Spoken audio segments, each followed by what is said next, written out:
দেশ সন্ধ্যা স্বাগত জানাচ্ছি আমি ফখরুল ইসলাম। প্রায় ১৬ বছরের স্বৈরশাসনের অবসানের পর রাজনীতি কতটা গণতান্ত্রিক ধারায় ফিরেছে, রাজনীতি কি ফিরেছে সুস্থ প্রতিযোগিতা, কেমন হবে আগামীর বাংলাদেশ?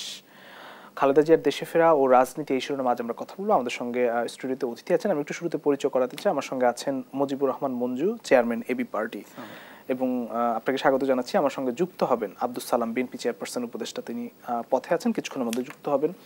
আমি জনাব মুজিবুর রহমান মঞ্জু ভাই, আপনাকে দিয়ে শুরু করি। খালেদা জিয়া আগামীকাল সকালে তিনি দেশে ফিরছেন। দীর্ঘদিন কারাবরণ করেছেন, অসুস্থ হয়েছেন, এবং তার যে তারেক রহমানের যে স্ত্রী, তিনি ১৭ বছর পর দেশে ফিরছেন। এই যে রাজনীতিটা আমরা গত ১৭ বছর লক্ষ্য করেছি, সেই রাজনীতির অবসান আপাতত দৃষ্টিতে দেখছি হলো, কিন্তু ভবিষ্যতের জন্য কি হচ্ছে, বা সেই পরিবেশ, আপনিও রাজনীতিবিদ, সেই পরিবেশ কতটা নিশ্চিত করা যাচ্ছে? ধন্যবাদ ফখরুল, আপনাকে, দর্শক মণ্ডলীকেও শুভেচ্ছা। এটা ইতিহাসের কিছু বাঁক থাকে না, এটা একটা ঐতিহাসিক ঘটনা ঘটতে যাচ্ছে কালকে। অনেকের কাছে এটা স্বাভাবিক ঘটনা, কেউ যাবে, অসুস্থ হবে, বিদেশ যাবে, আসবে। কিন্তু আমরা যারা রাজনীতির কর্মী, আমাদের কাছে এই বিষয়টা খুবই তাৎপর্যপূর্ণ। কারণ আমাদের চোখের সামনেই আমরা, যেমন আমি যখন খুব ছোট ছিলাম, জিয়াউর রহমানের মৃত্যুটা তখন ছোট মনে, কিশোর মনে দেখলাম, এখনো চোখে ভাসে। যেটা বিটিভির ওই সাদা কালো টেলিভিশনে দেখেছিলাম, যে বেগম খালেদা জিয়া ৮ পৌরে একটা মহিলা, উনি কান্নায় ভেঙে পড়ছেন, জিয়াউর রহমানের ছোট ছোট সন্তানেরা। তো সেই খালেদা জিয়া বাংলাদেশের রাজনীতিতে আপনার এরশাদ বিরোধী আন্দোলনে ওনার মানে মূলত রাজনীতির ময়দানে ওনার বড় করে আসা, দীর্ঘ সময় ধরে আন্দোলন সংগ্রামের পর উনি বাংলাদেশের প্রধানমন্ত্রী হলেন। প্রধানমন্ত্রী হওয়ার পর ক্ষমতা হারালেন, আবার ক্ষমতা পেলেন, আবার ক্ষমতা হারালেন, আবার ক্ষমতা পেলেন। এই যে তার একটা নির্বাচনী উঠানামা, রাজনীতিতে উত্থান পতন। এরপরে আমরা দেখেছি যে আপনার 1/11-এর সময় ওনার উপরে বিরাট একটা চাপ গিয়েছে। 1/11-এর সময় কিন্তু রাজনৈতিক মহল অনেকে ওনার সমালোচনা করেছিল যে উনি যদি একটু লিবারেল হতেন, উনি যদি একটু কম্প্রোমাইজ করতেন, তাহলে হয়তো আওয়ামী লীগ এভাবে চেপে বসতে পারতো না। কিন্তু দেখা গেল যে উনি এই সমস্ত বিষয়ে খুব অনড় ছিলেন, এবং এই জন্য ওনাকে বলা হয় যে উনি মানে আপসহীন নেত্রী।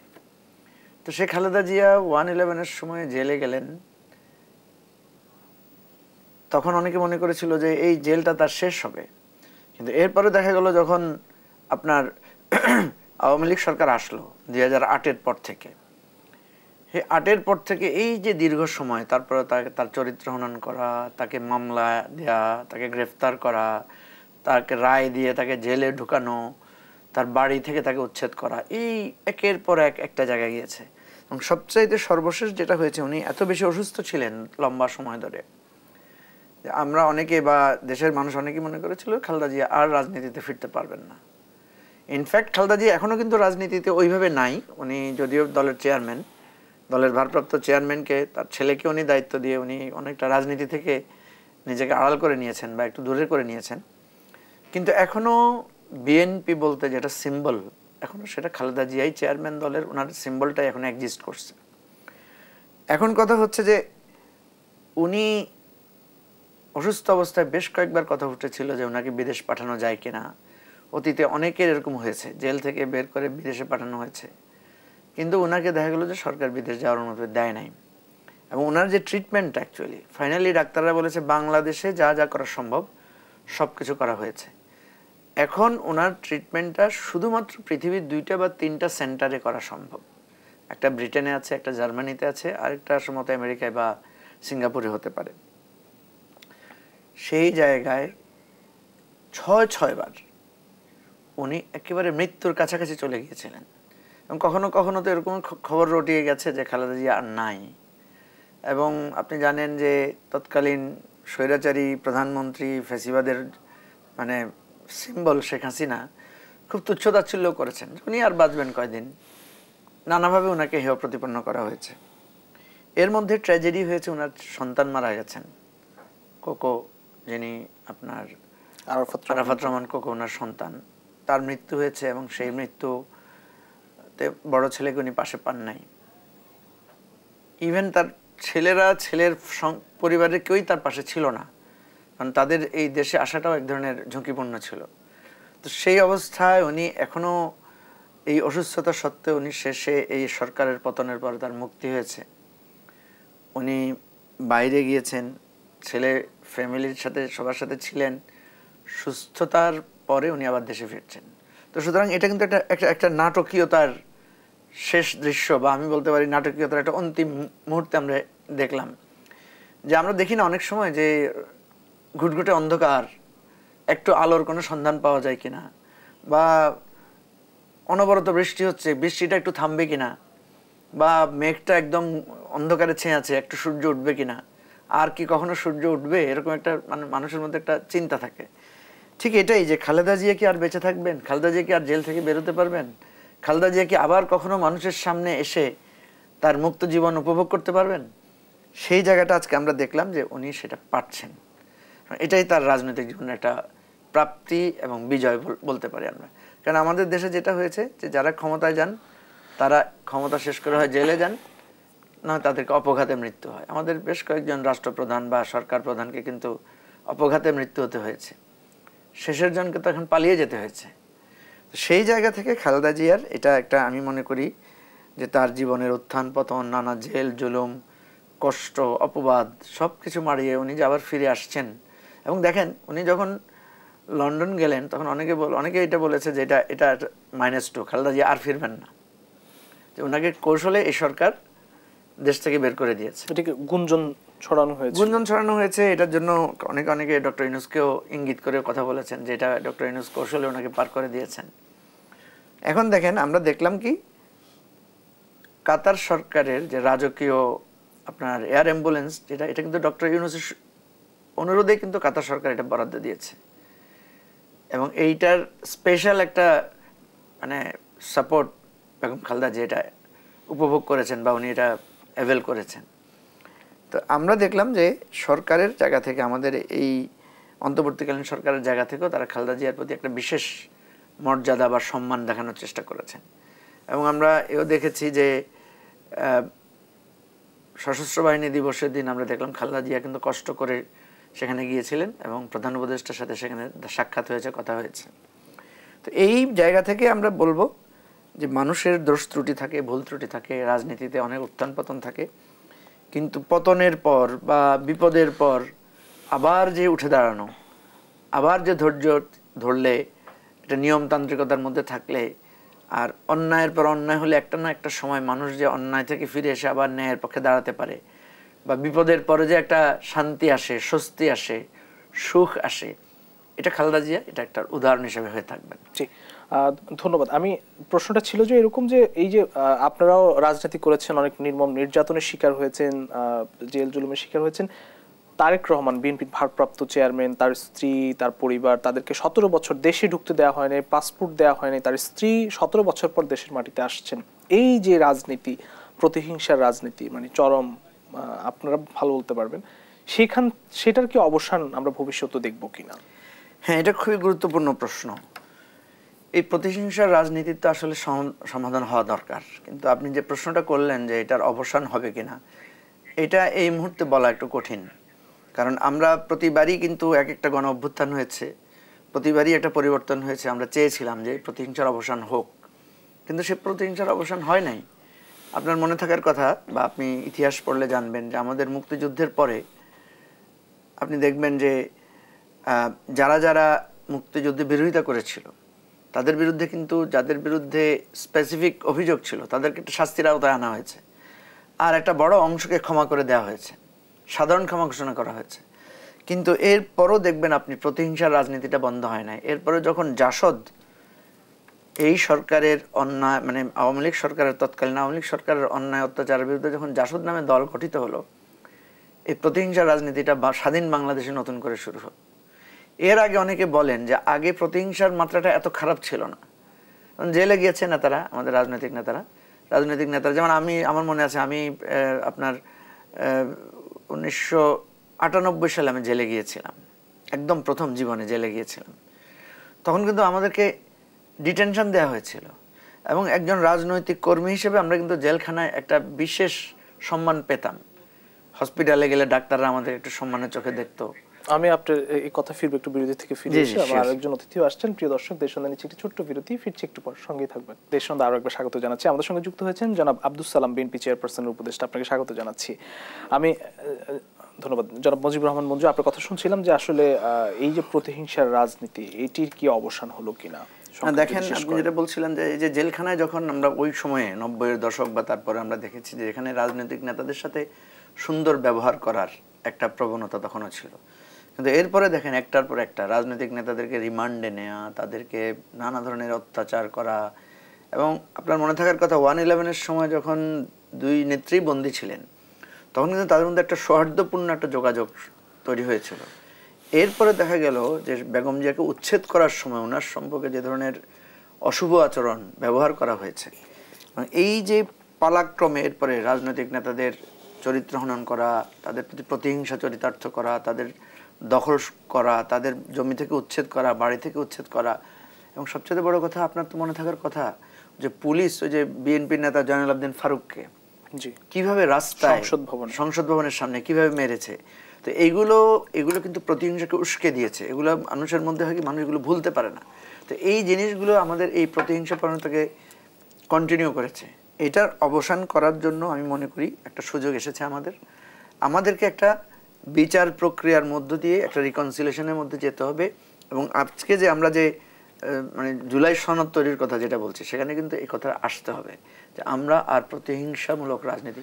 আমার ভালো লেগেছে বিএনপির ভারপ্রাপ্ত চেয়ারম্যান তারেক রহমান যখন প্রথম বক্তব্য দিয়েছেন, মানে 5ই আগস্টের পরে, উনি কিন্তু প্রতিহিংসার বিরুদ্ধে, প্রতিশোধ পরায়ণের বিরুদ্ধে উনি কথা বলেছেন। তো বিএনপি যদি এটা ফলো করতে পারে, সালাম ভাই আছেন, বিএনপি যদি যেটা তারেক রহমান ইঙ্গিত দিয়েছেন এটা যদি বিএনপি শুরু করতে পারে, তাহলে বাংলাদেশে একটা নতুন ধারা তৈরি হবে আমি মনে করি। ধন্যবাদ। জনাব আব্দুস সালাম, আপনার কাছে আসি। দীর্ঘ 4 মাসের চিকিৎসা শেষে বিএনপির চেয়ারপারসন বেগম খালেদা জিয়া তিনি দেশে আসছেন, তার সঙ্গে আসছেন তার পুত্রবধূ। 17 বছরের প্রতীক্ষার পর দেশের মাটিতে আসছেন। খালেদা জিয়া রাজনীতিতে কতটা সক্রিয় হবেন সেটা তার সুস্থতার উপরে নির্ভর করছে, কতটা সুস্থ হয়েছেন। মানুষের অনেক আগ্রহ রয়েছে। আগামীকাল সকাল 10টায় তিনি দেশের মাটিতে পা রাখবেন। আপনার মন্তব্য একটু জানতে চাই। আপনাকে ধন্যবাদ, এবং এবি পার্টির চেয়ারম্যান ওনাকেও ধন্যবাদ জানাই। যারা আজকের অনুষ্ঠান দেখছেন, শুনছেন, তাদেরকেও ধন্যবাদ। এটা তো ঠিক যে দেশনেত্রী বেগম খালেদা জিয়াকে তো ফ্যাসিস্ট হাসিনা মেরে ফেলার জন্যই চক্রান্ত করেছিল। আল্লাহ তার হায়াত রেখেছে এবং এই কারণে এখনও তিনি বেঁচে আছেন। এবং আল্লাহর অশেষ রহমতে বিদেশে যাওয়ার যে কথাটা আমরা সেই সময় বলতেছিলাম যে অন্তত চিকিৎসার জন্য যদি তাকে বাইরে সেই সময় সুযোগটা দেওয়া হতো, তাহলে তার যে স্বাস্থ্যের যে ক্ষতি হয়েছে এতটুকু হয়তো হতো না। তো যাই হোক, তারপরেও আল্লাহর কাছে আমরা অশেষ মেহেরবানি আল্লাহর যে তিনি সুস্থ, পুরোপুরি না হলেও অনেকটা সুস্থ হয়ে দেশে ফিরে আসছেন। এবং অবশ্যই তার স্বাস্থ্য তার সব কিছুর উপর নির্ভর করবে তিনি কতটুকু মানে অ্যাক্টিভ হতে পারবেন। কিন্তু অ্যাক্টিভের চেয়ে বড় প্রশ্ন যে মানুষের কিন্তু একটা আশা ভরসার স্থল বেগম খালেদা জিয়া। এই দেশে এখনও যারা আছে রাজনীতিতে, আপনি দেখেন জনগণ একটা আস্থার স্থল কিন্তু বেগম খালেদা জিয়া। যে খালেদা জিয়া দীর্ঘ 9 বছর একটা গৃহবধূ থেকে আসার পরে এই গণতন্ত্রের জন্য রাজপথে লড়াই করেছেন। এবং লড়াই করার পরে এই দেশের মানুষ যখন আওয়ামী লীগ 91-এ একেবারে মুজিব কোট বানায় রেডি হয়ে গেছিল, কিন্তু তারপরেও কিন্তু এই দেশের মানুষ 72 থেকে 75 যেটা দেখেছিল, এই কারণে কিন্তু ওই 91 নির্বাচনে আওয়ামী লীগকে না দিয়ে বেগম খালেদা জিয়াকেই কিন্তু সমর্থন দিয়েছিলেন।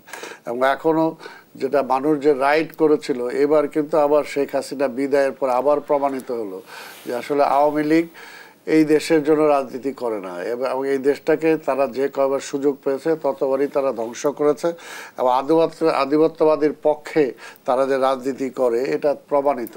এবং সেই কারণেই আজকে সবচেয়ে উজ্জ্বলমান নেত্রী হলো দেশনেত্রী বেগম খালেদা জিয়া। তিনি আগামীকালকে ফিরে আসবেন। আমরা আশা করি যে সুস্থভাবে তিনি ফিরে আসবেন। আপনারা জানেন যে যাওয়ার সময়ও যে জায়গায় তার বাসা থেকে এয়ারপোর্ট আধা ঘন্টার বেশি লাগার কথা না, কিন্তু সে জায়গায় 4.5 ঘন্টা লাগছে তাকে সেখানে যেতে। তা আমরা বলেছি দলের কর্মী, শুভানন্দই, ঢাকাবাসী যারা আছে যে অন্তত সেই ধরনের জ্যাম যাতে না হয়। কিন্তু তারপর যতই আমরা বলি না কেন, দেশনেত্রী বেগম খালেদা জিয়াকে এক নজর দেখার জন্য আমরা বিশ্বাস করি যে রাস্তার দুই প্রান্তে জনতার ঢল নামবে, এবং তারপর আমরা বলবো সেটা যাতে সুশৃঙ্খল হয়, কোনোভাবেই যাতে রাস্তায় চলাচলকারী যারা আছে তাদের যাতে বিঘ্ন সৃষ্টি না হয়। আর তারপরে যদি কোথাও কিছু হয় সেটার জন্য বলবো, আগে থেকেই দলের পক্ষ থেকে বলবো যে সবাই যাতে একটু সদয় দৃষ্টিতে সেটা দেখেন, যেহেতু আমাদের নেত্রী ফিরে আসছে বহুদিন পরে। এবং আমরা আশা করি যে আজকে এই ফিরে আসার মধ্য দিয়ে মানে গণতন্ত্র মানা প্রতিটা রাজনৈতিক দলের মধ্যে আরেকটা চাঞ্চল্য ফিরে আসবে, এবং এটার মধ্যে দিয়ে যে গণতন্ত্র ফিরে আসার জন্য যে মেইন যে দাবিটা অর্থাৎ নির্বাচন, সেই নির্বাচনের ব্যাপারে রাজনৈতিক এবি পার্টি সহ অন্যান্য আরও যে সমস্ত রাজনৈতিক দল আছে আজকে, সেই সমস্ত রাজনৈতিক দল অন্তত এই যে একটা জায়গায় আসবে যে আমাদের নির্বাচনটা দরকার, গণতন্ত্রটা ফিরে আসতে হলে মানুষের মৌলিক অর্থাৎ ম্যান্ডেটটা দরকার, যে ম্যান্ডেটটা এখন আরও খুব বেশি জরুরি।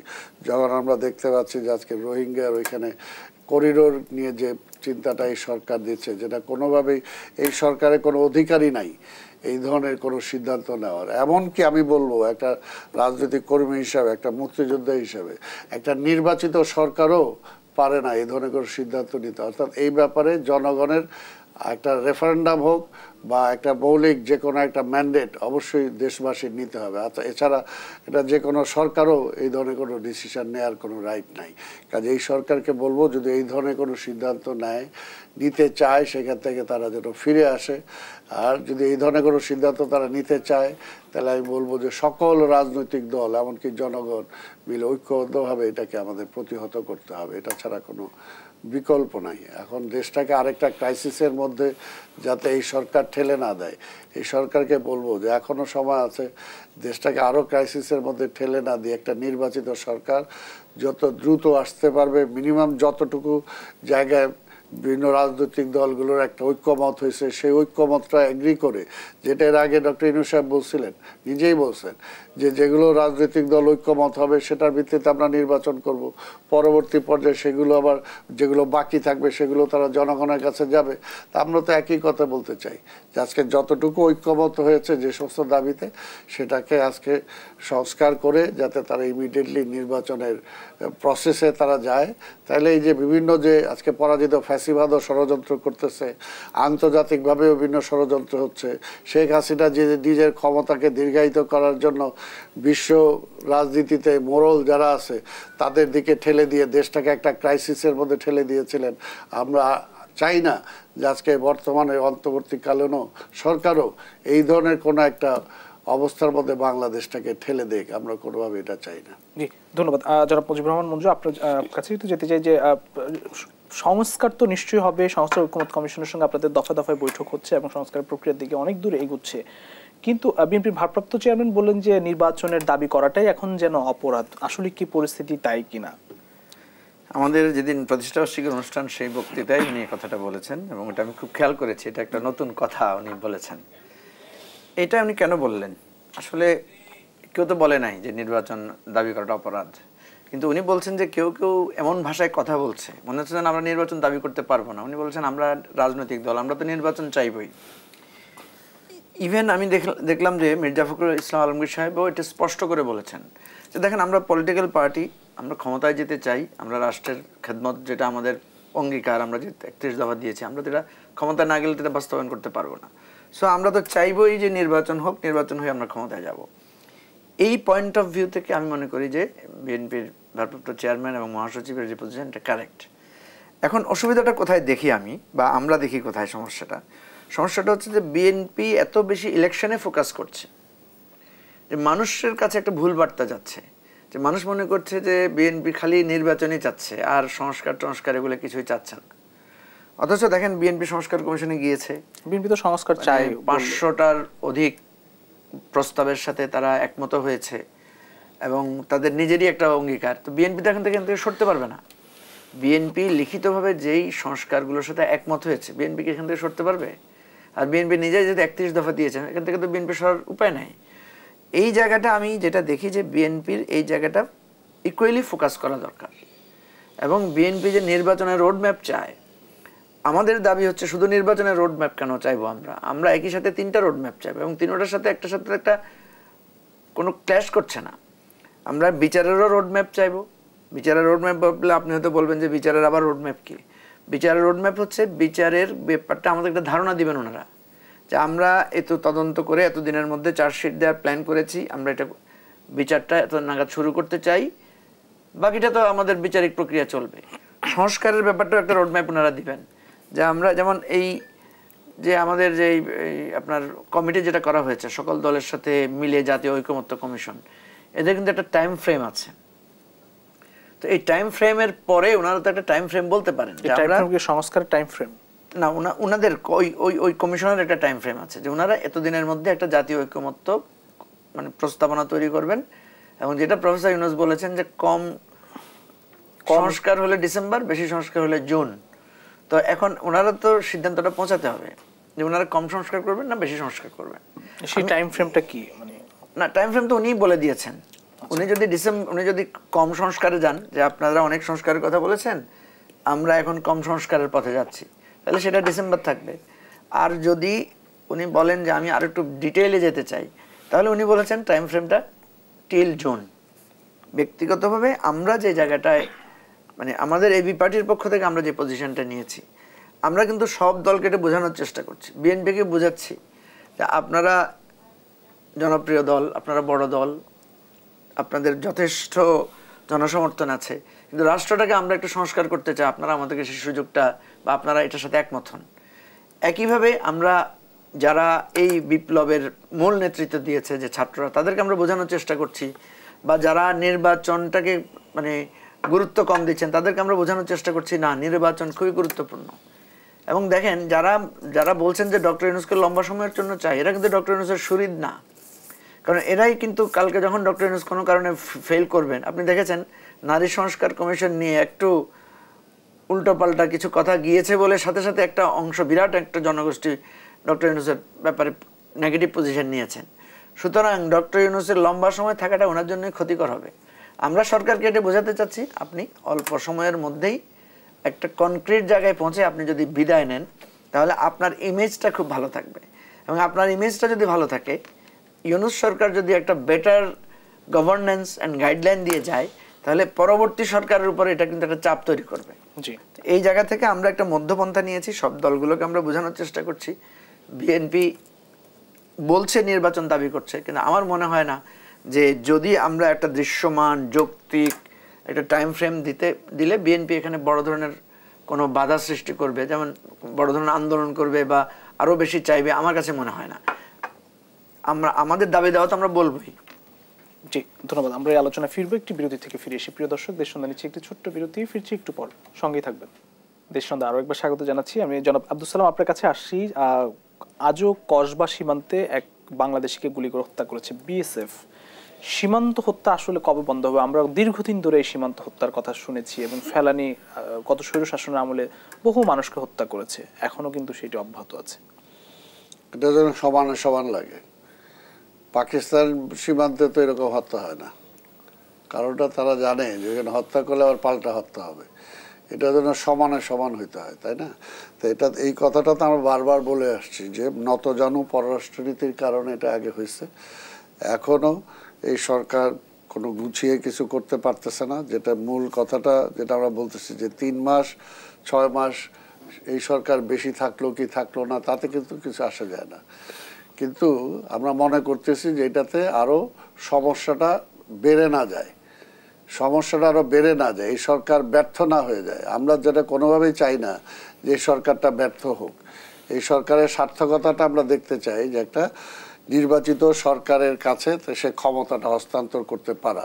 কারণ এই ব্যর্থতার মধ্যে দিয়ে আমাদের তো অভিজ্ঞতা আছে, 1/11 তো ঘটেছিল, সেই সময় তো একটা তত্ত্বাবধায়ক সরকার ছিল, সেই সময় যারা ছিল কম এক্সপার্ট লোকজন তো ছিল না, কিন্তু আমরা তো দেখছি সেই সময় কী হয়েছে। এই কারণে পাশাপাশি যে আজকে জাতীয় আন্তর্জাতিক যে সমস্ত ষড়যন্ত্রগুলো হচ্ছে, এই সমস্ত তো আমরা রাজনৈতিক কর্মী হিসাবে তো আমরা চোখ কান বন্ধ রাখতে পারি না, কারণ আমরা তো দেখতেছি যে কোনটাতে কি হতে পারে, কি হচ্ছে। এই জন্য কারণ আমরা বলতেছি যে যে বিএনপি ক্ষমতার জন্য না, আমরা বলবো বিএনপি এই যে সংস্কার বলেন, বিএনপি ক্ষমতার জন্য বেগম খালেদা জিয়া প্রধানমন্ত্রী তো ছেড়ে দিয়েছেন, নিজে সংস্কার করে তত্ত্বাবধায়ক সরকারের বিল পার্লামেন্টে আনছেন, আনার পরে তত্ত্বাবধায়ক সরকারের হাতে ক্ষমতা ছেড়ে দিয়ে তিনি নির্বাচনে গেছেন। কাজে বিএনপি কিন্তু ক্ষমতার জন্য না, এই সরকারকে তো আমরা ভেরি বিগিনিং প্রথম থেকে বলে আসছি যে আপনি কতদিন চান, কি কি সংস্কার করতে চান, আপনি টোটাল একটা রোড ম্যাপ দেন। কিন্তু কোনো রোডম্যাপ এই পর্যন্ত হাজার বলার পরও তো কোনো রোডম্যাপ দেয় নাই। সংস্কারের ব্যাপারে বিএনপির পক্ষ না, শুধু আমাদের আন্দোলনকারী যে সমস্ত রাজনৈতিক দল আছে, ইভেন এবি পার্টি সহ, এদের সাথে কিন্তু আমরা 31 দফা নিয়ে মত বিনিময় করেছি এবং সেই 31 দফা দেওয়া হয়েছে। এখন পর্যন্ত এই সরকার কিন্তু একবারও 31 দফার পাতা উল্টায় দেখে নাই যে সেটার মধ্যে কি আছে। তা আমরা কি কিছুই বুঝি না? এইটার জন্য এই বিষয়গুলো যখন ডিলে করে, পাশাপাশি যখন আজকের এই যে আপনার সীমান্তে বললেন, আজকে যখন ওই যে ইসের যেটা বললাম, রোহিঙ্গাদের যেটা বললাম, আজকে যখন সীমান্তের ওপার থেকে হাসিনা যখন বলে যে আমি নির্বাচিত প্রধানমন্ত্রী, এই সমস্ত কারণে আমরা বলি। আমার পাশাপাশি যেটা দেখব যে আজকে 9 মাস অতিক্রান্ত হয়েছে এই সরকারের, কিন্তু এখন পর্যন্ত দেখার মতো সেরকম কোনো কিছু কিন্তু তারা করতে পারেন নাই। কাজেই 9 মাসের যে কম সময় না, অনেক সময়। জিয়া রহমান সাহেব 75 সালে এরকম ক্ষমতায় আসার পরে সব কিছু ধ্বংস ছিল, এখন তো তেমন ধ্বংস মনে ওই রকম না, কিন্তু জিয়া রহমান আসার সাথে সাথেই সমস্ত কিছু সংস্কার করছেন তিনি, সকল রাজনৈতিক দলকে আবার ফিরিয়ে দিয়েছেন। ইভেন আওয়ামী লীগ পর্যন্ত সে সময় রাজনীতি করার অধিকার ফিরে পাইছে, গণতন্ত্র ফিরে পাইছে, পত্রপত্রিকা মিডিয়া সব ফিরে পাইছে। তো এগুলো তো বলার ব্যাপার না, এগুলো করার ব্যাপার। তো এই পর্যন্ত তো সরকার কমিশন অনেকগুলো করছে, যেটা আপনারা শুনলেন যে আবার 2-1টা কমিশন নিয়ে আজকে বিতর্ক হচ্ছে। এই জন্য বলছি যে এই সরকারের আসলে বুঝতে হবে তার কর্মপরিধি কতটুকু। এটা কিন্তু ফুল ফ্লেজেড কোনো গভর্নমেন্ট না, এটা একটা ইন্টেরিয়াম গভর্নমেন্ট। তাকেও মনে রাখতে হবে যে উনি একটা ফুল ফ্লেজেড গভর্নমেন্ট, যতটুকু একটা কাজ করতে পারে ওই কাজটুকু করার রাইট তার নাই। তো কাজেই তার পরিধি সে বাড়ায় ফেলতেছে বলেই আমরা ভয় পাইতেছি যে এটাকে আবার সে গুছায়া আনতে পারবে কিনা, এবং এটার মধ্যে যদি আবার নতুন করে ষড়যন্ত্র হয়। কারণ দেখেন বিএনপি হাসিনার আমলেও কিন্তু বারবার বলছে এই বিএনপি আন্দোলন, হাসিনা নিজে ওবায়দুল কাদের নিজেও বলছে, অর্থাৎ আন্দোলন মানেই বলতে যে ধ্বংস। বিএনপি ধ্বংসের রাজনীতি করে না, বিএনপি স্টিল না, অনেকে সমালোচনা করছে, কিন্তু তারপরেও কিন্তু বিএনপি তার রাইট ট্র্যাকেই আছে। যে কারণে তারেক রহমানকে অনেকে অনেক রকম সমালোচনা করছিল, কিন্তু তারেক রহমান দলের দায়িত্ব নেওয়ার পরে, ইভেন এর আগে বেগম খালেদা জিয়া, তারা কিন্তু রাইট ট্র্যাকেই আছে, অর্থাৎ গণতন্ত্রটাকে ধরে আছে। শেখ হাসিনার আমলে আমরা বারবার বলছি যে নির্বাচন দেন আপনি, এবং নির্বাচনটা মানে আপনার কেয়ারটেকারের অধীনে দেন, নির্বাচনটা দেন, তাহলে দেশের এই অবস্থা হবে না। সেই সময় সে শুনে নেই, ওই সময় বলছে নির্বাচন কেন দিব, ওই সময় বলছে আপনি উন্নয়ন চান না নির্বাচন চান, এখন আবার যে সংস্কার চান না নির্বাচন চান। আরে ভাই, সংস্কারের কথাটা প্রথম বিএনপি বলছে, এবং আমরা তো বলছি সংস্কার নির্বাচন সবটাই চলবে। আজকে সংস্কার ছাড়া কি আমরা নির্বাচন চাইছি নাকি? আমরা কি বলছি যে আগের অবস্থায় নির্বাচন হোক? আমরা তো নিজেরাই দাবি দিয়ে রাখছি, সেই দাবিগুলো পূরণ করলেই তো হয়। আপনারা কি সংস্কার নির্বাচন ইকুয়ালি চাচ্ছেন না? মঞ্জু ভাই বললো যে আপনাদের ইকুয়ালি চাওয়া উচিত। না, ইকুয়ালি চাচ্ছি। এটা হলো যে সরকার বা সরকারের লেজুর ভিত্তি যারা করতেছে, তারা এটাকে প্রমাণ করতে চাচ্ছে যে বিএনপি শুধু বোধহয় শুধু নির্বাচন, বিএনপি বরঞ্চ সংস্কার চাইছে যারা সবাই চাওয়ার আগে, এবং বিএনপি এখনো সংস্কার চায়। আমরা বলি নাই সংস্কার বিহীন নির্বাচন, আমরা তো বলেছি যে সংস্কার, যে সংস্কারটুকু করা দরকার, অর্থাৎ এই সংস্কারে নির্বাচিত একটা সরকার ফ্যাসিস্ট হবে না, সরকারটা ফ্যাসিবাদে রূপান্তরিত হবে না, সেই সংস্কারটা অবশ্যই নির্বাচনের আগেই দরকার। সেটা আমরা বলছি, এবং সেটার জন্য আমরা বলছিও যে আপনি প্রত্যেকটা নির্বাচন একটা কেয়ারটেকার সরকারের অধীনে হবে, এবং প্রতি 5 বছর অন্তর নির্বাচন হবে, এবং সেই নির্বাচনে 2বারের বেশি পর কেউ একই ব্যক্তি প্রধানমন্ত্রী হইতে পারবে না। আপনি যে প্রথম 5-6টা যে দফা দিছে, আপনি এগুলো করেন না, এটা করলেই তো আর ফ্যাসিস্ট হইতে পারবে না। একটা 5 বছর পর পর যদি নির্বাচন হয়, হবে সংস্কার 9 মাসের কথা বললেন সরকারের। না 9 মাস লাগে না তো। এটা আজকে যে আপনার আইন উপদেষ্টা আছে সে তো বলছে ওই সময় যে 1 মাস লাগে না ম্যাক্সিমাম সংস্কার করে ফেলতে, 2-1টা ছাড়া। তো সেটা করেন, তো অলরেডি তো 9 মাস পার হয়ে গেছে। তা আমরা কিসের বলে বুঝবো? কারণ এই সরকার তো পারতেছে না কোনো কিছু। এই জন্য আমরা বলতেছি পারছে। এই পর্যন্ত একটা মামলা শুরু হয় নাই, এই পর্যন্ত একটা দৃশ্যমান কিছু হয়। শেখ হাসিনা যে গণহত্যা যে করলো আজকে এখন পর্যন্ত সেই সমস্ত মামলাগুলোই তো সেভাবে শুরু হয় নাই। তারপর আরও যে সমস্ত পরিবর্তন বলেন জনগণের ইসে, আজকে কোন আজকে সিন্ডিকেট যারা করে এই দেশটাকে ধ্বংস করছে, কোন সিন্ডিকেটকারী কারকে ধরছে? যারা ব্যাংকগুলো লুটপাট করে খায় ফেললো কয়টাকে ধরছে? যে খায়রুল হক আজকে শেখ হাসিনার পরে সবচেয়ে বড় দায়ী, যতগুলো হত্যা হয়েছে আমি বলবো প্রত্যেকটা আসামি হওয়া উচিত এই খায়রুল হক। তার আজকের সে ওই সময় শুধুমাত্র সে রিটায়ার করার পর একটা বেনিফিশিয়ারি পদে থাকবে, এই কারণে সেই সময় সেই তত্ত্বাবধায়ক সরকারের প্রথা সে বাতিল করে গেল। বাতিল করার কারণে দেশটাকে একটা আনরেস্টের মধ্যে তুলে দিল, নির্বাচনটাকে শেষ করে দিল। আজকে সে খায়রুল হককে এখন পর্যন্ত একটা টু শব্দ করে নাই, একটা টু শব্দ করে নাই সরকার। তাকে কি আইনের আওতায় আনছে? আনে নাই তো। এই জন্য বলতাম আজকে যদি এই সরকারে 9 মাস মানে তার জন্য 9 বছর। কারণ যখন ওই ইমার্জেন্সি পিরিয়ড থাকে না, তখন যে জায়গায় 100 মাইল স্পিডে দৌড়াইতে হয় সেটা 1000 মাইল স্পিডে দৌড়াইতে হয়। এই সরকার তো তাই উচিত, কিন্তু সেটা 100 মাইল, ওটা 20 মাইল স্পিডেও চলতেছে না, কোথাও চলতেছে না। এখন পর্যন্ত আপনি ঢাকা শহরের ট্রাফিক সিস্টেমই ঠিক করতে পারেন না। এটাও তো একটা সব কিছু একটা ব্যাপার। তাই কাজে যদি আজকে বুঝতাম যে এরা এমন কিছু কর্ম করতেছে, তারপরও তারা চিন্তা করে 5 বছর তাদের মনে রাখতে হবে এই সরকারটা একটা ইন্টেরিয়াম সরকার, একটা অন্তর্বর্তীকালীন সরকার, এটা কোনো ফুল ফ্লেজেড সরকার না। আর তারপরে তারা করতে যায় যে সমস্ত কথা বলে, যে সমস্ত আইন তারা করতে চায়, যে সমস্ত করিডোর দিতে চায়, তখন তো স্বাভাবিকভাবে চিন্তা হবে যে তাদের পরিকল্পনাটা কি, তাদের হাইডেন কোনো এজেন্ডা আছে কিনা। এই জন্যই বলতেছি আমরা যে দীর্ঘ 17টা বছর আমরা গণতন্ত্রের জন্য লড়াই করছি, ভোটের জন্য লড়াই করছি, তাই না? তো কাজে আমরা বুঝি যে গণতন্ত্র না থাকলে কি অবস্থা। এখনও তো কিছুই না। ওই সময় আজকে যদি অনেক কথা বলতে পারে, কিন্তু 5 তারিখে যদি শেখ হাসিনা বিদায় না হইতো, 5 তারিখ পর্যন্ত যতগুলো ঘটনা ঘটছে, যতগুলো হত্যা হয়েছে, যতগুলো জায়গায় জ্বালাও পোড়া হয়েছে, যতগুলো থানার, সবগুলো আসামি আমরা, সবগুলো আসামিতে আমরা সব ফাঁসির আসামি হইতাম। তারা কারা কেই হইতো, কয়জন আসামি ছিল, কয়জনের নামে সে মামলা হয়েছে। তো এর জন্য যারা আজকে বলে এই নিয়ে, এটাও আজকে চিন্তা করছে। কাজে আমাদের চেয়ে এই দেশ বললাম, এই দেশে গণতন্ত্রের জন্য বা মানুষের অধিকারের জন্য বিএনপি অলওয়েজ ফাইট করছে, এখনো ফাইট করতেছে। কাজে বিএনপি ওই ক্ষমতার জন্য ফাইট করে না। ধন্যবাদ। জি, যারা মুজিবুর রহমান মঞ্জু, আপনাকে শেষ করতে চাই। সরকারের গতির কথা বলা হলো, 9 মাস পার হয়েছে, 9 মাস পর্যাপ্ত সময় সংস্কারের কিনা সেটিও আপনি বলবেন, এবং সংস্কার আসলে সময়সীমা বা কবে শেষ হবে এ বিষয়ে। আমি বারবার বলি যে বিএনপি যখন প্রথমেই রোডম্যাপ চেয়েছে, আমরা কিন্তু তখন বিএনপিকে সমর্থন দেই নাই। কারণ আমরা দেখেছি যে এরকম একটা ভঙ্গুর পরিস্থিতির মধ্য দিয়ে দেশের যেখানে অর্থনীতি, দেশের সব কাঠামো ভেঙে পড়েছে, প্রতিষ্ঠানগুলো একেবারে ধ্বংসস্তূপের মধ্যে আছে, তখন গভর্নমেন্টের ফার্স্ট প্রায়োরিটি ছিল দেশটাকে একটা স্বাভাবিক পর্যায়ে আনা। সে অবস্থায় নির্বাচনের আলাপটা আমাদের কাছে গুরুত্বপূর্ণ মনে হয় না। আমাদের কাছে মনে হয়েছিল যে আগে পুলিশ স্টাবলিশড হোক, অ্যাডমিনিস্ট্রেশনগুলো প্রপার সেট আপগুলো হোক, যেখানে যেখানে ফেসিবাদের লোকেরা বসা আছে সেগুলো রিপ্লেসড হোক।